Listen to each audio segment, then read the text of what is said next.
दो हिंदुस्तान बन रहे हैं, एक अमीरों का हिंदुस्तान और दूसरा गरीबों का हिंदुस्तान। और इन दो हिंदुस्तानों के बीच में खाई बढ़ती जा रही है।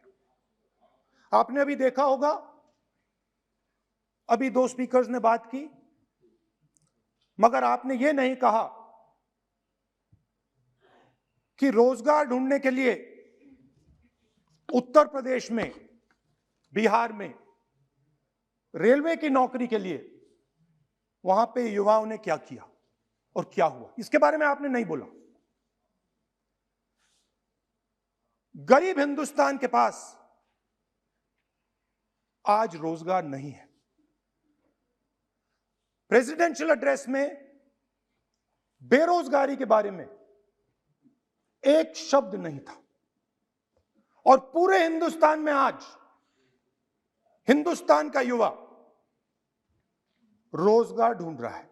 हर स्टेट में, उत्तर प्रदेश, बिहार, सब जगह हिंदुस्तान का युवा एक ही चीज मांग रहा है, रोजगार हमें दे दो। और आपकी सरकार नहीं दे पा रही। आपको मैं आंकड़ा देना चाहता हूं। इस पिछले साल 3 करोड़ युवा रोजगार खोए हैं। आप बात करते हो रोजगार देने की, 2021 में 3 करोड़ युवा रोजगार खोए हैं। 50 साल से सबसे ज्यादा बेरोजगारी आज हिंदुस्तान में है। आपने मेक इन इंडिया की बात की, स्टार्टअप इंडिया की बात की, मगर जो रोजगार हमें, हमारे युवाओं को मिलना चाहिए वो नहीं मिला, और जो था वो गायब हो गया। और ये सच्चाई है, और इस सच्चाई को आप भी पहचानते हो, क्योंकि आपने भी अपने भाषणों में रोजगार के बारे में कुछ नहीं कहा। कितना रोजगार पैदा किया गया है, किस प्रकार किया गया है, उसके बारे में आपने नहीं बोला, और आप बोल भी नहीं पाएंगे, क्योंकि अगर आप बोलेंगे तो हिंदुस्तान का युवा आपकी ओर देख के कहेगा कि ये मजाक कर रहे हैं। तो ये स्थिति पैदा कैसे हुई? ये दो हिंदुस्तान पैदा कैसे हुए?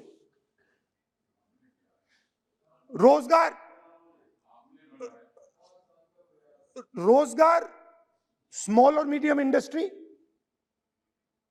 और जो हमारा इनफॉर्मल सेक्टर है उधर बनता है। लाखों करोड़ रुपया आपने उनसे छीनकर हिंदुस्तान के सबसे बड़े अरबपतियों को दिलवा दिया। आपने पिछले 7 साल में अनऑर्गेनाइज्ड सेक्टर और स्मॉल और मीडियम इंडस्ट्री पर एक के बाद एक आक्रमण किया है। 7 की कर रहा हूं मैं, 60 की भी करूंगा मैं अपने भाषण में अंत में 60 साल की बात करूंगा आपको खुश करने के लिए। आप ठहर जाइए। मगर असंगठित जो सेक्टर है उस पर आपने आक्रमण किया। कैसे किया? नोटबंदी, गलत जीएसटी और कोरोना के समय जो सपोर्ट उनको देना था आपने नहीं दिया। नतीजा क्या हुआ? नतीजा यह हुआ कि आज 84% हिंदुस्तान के लोगों की आमदनी घटी है,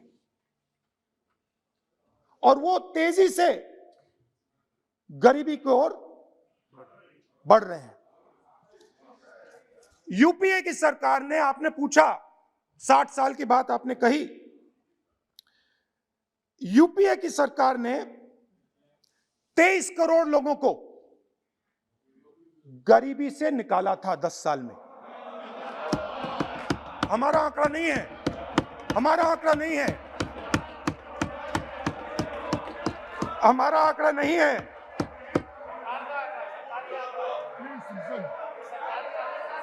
आप हंसिए, हमारा आंकड़ा नहीं है, यह सच्चा आंकड़ा है। 27 करोड़ लोगों को, 27 करोड़ लोगों को हमने गरीबी से निकाला था और 23 करोड़ लोगों को आपने गरीबी में वापस डाल दिया।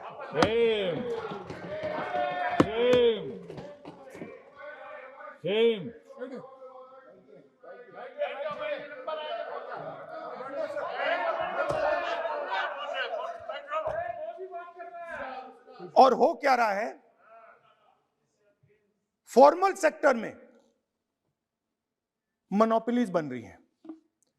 किसी भी आप सेक्टर में देखिए, और सबसे दो मोनोपोलिस्ट के बारे में थोड़ा सा बोलूंगा। उसको वो कोरोना के समय अलग अलग वेरिएंट्स आते हैं ना, डेल्टा, ओमिक्रॉन, वो AA वेरिएंट है, और वो पूरा का पूरा हिंदुस्तान की जो अर्थव्यवस्था है उसके अंदर फैल रहा है। आपने बात उठाई तो मैं उसके बारे में पहले बोल देता हूं। एक व्यक्ति को, नाम नहीं लूंगा, एक व्यक्ति को हिंदुस्तान के सब पोर्ट्स,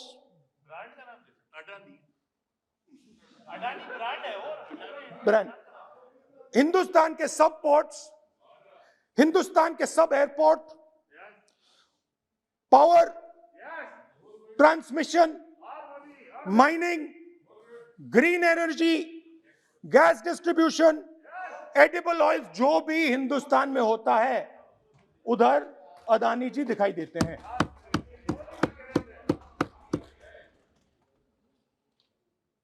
और दूसरी side Ambani ji petrochemicals, telecom, retail, e commerce में मोनोपोलियां।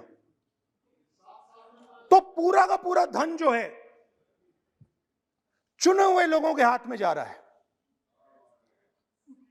और आपने जो असंगठित सेक्टर को खत्म किया, देखिए अगर आप इनफॉर्मल सेक्टर को खत्म कर देते और मैन्युफैक्चरिंग जॉब्स आप क्रिएट कर देते तो फिर इतनी प्रॉब्लम नहीं आती, फिर दो हिंदुस्तान नहीं बनते। मगर आपने क्या किया, आपने असंगठित सेक्टर को खत्म कर दिया। नोटबंदी, जीएसटी, कोरोना, सारे के सारे जो स्मॉल और मीडियम बिजनेसेस हैं उनको आपने बंद कर दिया। बोलने दीजिए, बोलने दीजिए। सारे के सारे जो स्मॉल एंड मीडियम इंडस्ट्री है आपने उसको खत्म कर दिया, नष्ट कर दिया। अगर आप उनकी मदद करते, और अगर आप उनकी मदद करते, उनको सपोर्ट देते, तो फिर मैन्युफैक्चरिंग सेक्टर तैयार हो सकता था। मगर जो लोग आपका मैन्युफैक्चरिंग सेक्टर बना सकते थे उनको आपने खत्म कर दिया। तो आज हिंदुस्तान में आप made in India, made in India, made in India की बात करते रहते हो। मेड इन इंडिया हो ही नहीं सकता। आज बात खत्म हो गई है, क्योंकि मेड इन इंडिया वाले हैं कौन? मेड इन इंडिया वाले स्मॉल मीडियम वाले हैं, उनको आपने खत्म कर दिया। मेड इन इंडिया वाले कौन हैं? असंगठित लोग हैं, उनको आपने खत्म कर दिया, हटा दिया, परे कर दिया। मेड इन इंडिया नहीं होने वाला है। अरे भाई, made in India, made in India करने के लिए, मेड इन इंडिया करने के लिए स्मॉल और मीडियम इंडस्ट्री को ही बड़ा करना पड़ेगा। बिना स्मॉल और मीडियम इंडस्ट्री को सपोर्ट दिए मेड इन इंडिया हो ही नहीं सकता है। और अगर आप पूछते हैं तो मैं आपको बताता हूं, मैन्युफैक्चरिंग जॉब्स की अगर हम बात करें तो मेरे पास आंकड़ा है यहां पे, पिछले 5 साल में मैन्युफैक्चरिंग जॉब्स 46% कम हुए हैं। 46% drop in manufacturing jobs in India. Why? Because you have destroyed the unorganized sector. Why? Because you have destroyed MSMEs. That is why you are focusing completely on 5 or 10 people. I don't have a problem with that. I don't have a problem with big industry. Focus on them. But please realize that they cannot produce jobs for you. Small and medium industry is the only people who can produce jobs for you. That is the reality. और हो क्या रहा है, दो हिंदुस्तान बन रहे हैं, आप यहां पे भाषण देते रहते हो, नया Hindustan, new India, make in India, और कौन से नारे हैं, स्टार्टअप इंडिया। आप ये बोलते रहते हो और देश में बेरोजगारी फैलती जा रही है। और आप ये मत सोचिए कि ये जो गरीब हिंदुस्तान है जिसको आप बना रहे हैं, ये मत सोचिए कि ये चुप बैठा रहेगा। ये मत सोचिए कि ये चुप बैठा रहेगा, ये चुप नहीं बैठा रहेगा। इस हिंदुस्तान को सब कुछ दिख रहा है। इस हिंदुस्तान को दिख रहा है कि आज, सुनिए, इन लोगों को दिख रहा है कि आज, ये आंकड़ा आप सुनिए, ये आपकी सरकार की देन है, ये आंकड़ा अच्छी तरह सुनिए। इस गरीब हिंदुस्तान को दिख रहा है कि आज हिंदुस्तान के 100 सबसे अमीर लोगों के पास हिंदुस्तान के 55 करोड़ लोगों से ज्यादा जायदाद है। बात समझिए, 10 लोगों के पास 40% हिंदुस्तान से ज्यादा धन है, 10 लोगों के पास। यह कैसे हुआ? यह आपने किया, यह नरेंद्र मोदी जी ने किया। और तो मैं आपको एक सुझाव देता हूं, प्रधानमंत्री जी को आपको सुझाव देता हूं, ये जो दो आप हिंदुस्तान आप बना रहे हैं, इन दो हिंदुस्तानों को जोड़ने का काम जल्दी से शुरू कीजिए। स्मॉल एंड मीडियम इंडस्ट्रीज की मदद करना शुरू कीजिए। जो हमारे बेरोजगार युवाएं हैं उनकी मदद कीजिए। और ये जो आप पूरा का पूरा धन इन्हीं 5-10 लोगों को दे रहे हो, क्योंकि ये आपकी मार्केटिंग करते हैं, आपको टीवी, व्हाट्सएप, फेसबुक पे लगाते हैं, ये काम आप बंद कीजिए, नहीं तो देश का नुकसान होगा। आपका नहीं, देश का नुकसान होगा। तो पहला मेरा सुझाव यह है। नंबर 2 और नंबर 3 भी है, अभी आएगा वो। और वो जो आपने 60 साल की बात कही थी, वो नंबर 3 में आएगा।